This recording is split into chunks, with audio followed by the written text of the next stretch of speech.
कोडरमा विधानसभा चुनाव में बतौर राजद प्रत्याशी सुभाष यादव के नामांकन को लेकर संशय खत्म हो गया है।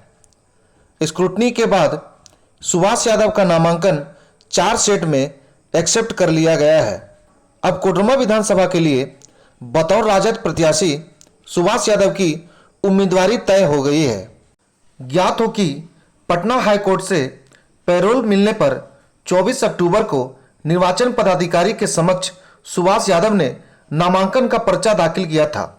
इसके बाद उनके पैरोल का आदेश वापस लिए जाने का मामला प्रकाश में आया था, जिसे लेकर सुभाष यादव के नॉमिनेशन पर संशय बरकरार था।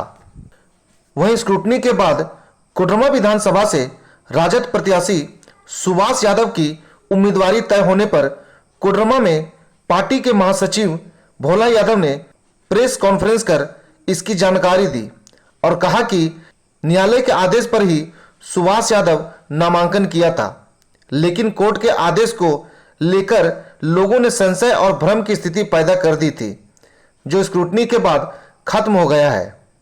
और अब कोडरमा विधानसभा से सुभाष यादव बतौर राजद प्रत्याशी चुनाव लड़ेंगे। उन्होंने कहा कि सुभाष यादव के जेल में बंद होने के कारण कोडरमा के एक कार्यकर्ता उनके पक्ष में चुनाव प्रचार करेंगे और पार्टी के स्टार प्रचारक भी कोडरमा पहुंचकर उनके पक्ष में मतदाताओं को गोलबंद करने का प्रयास भी करेंगे। उन्होंने कोडरमा विधानसभा से राजद की जीत का दावा किया है और न्याय के साथ है।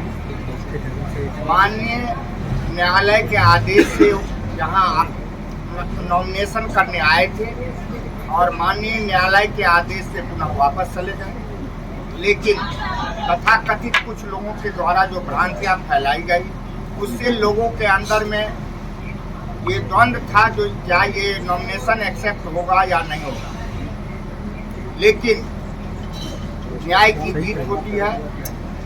कहीं से भी नॉमिनेशन पेपर इनका त्रुटिपूर्ण नहीं था और चारों सेट इनका एक्सेप्ट हुआ।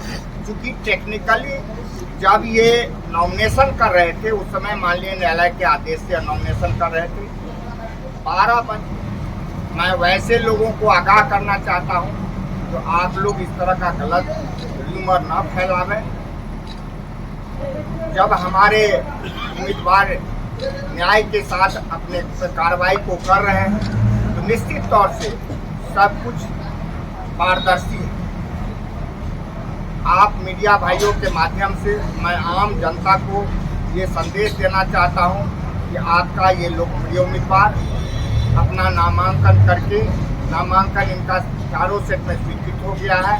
अब आपके मोहर की आवश्यकता है, आपको बटन दबाने की आवश्यकता है और आपको इनको वोट देने की आवश्यकता है। आप सभी मतदाता मालिक इनको भारी मतों से वोट दे करके विजयी बनाइए और झारखंड के विकास में 4 चांद लगाएं। कोडरमा जिले के खबर को देखने के लिए हमारे पेज को फॉलो करें और कोडरमा 24 यूट्यूब चैनल को सब्सक्राइब करें।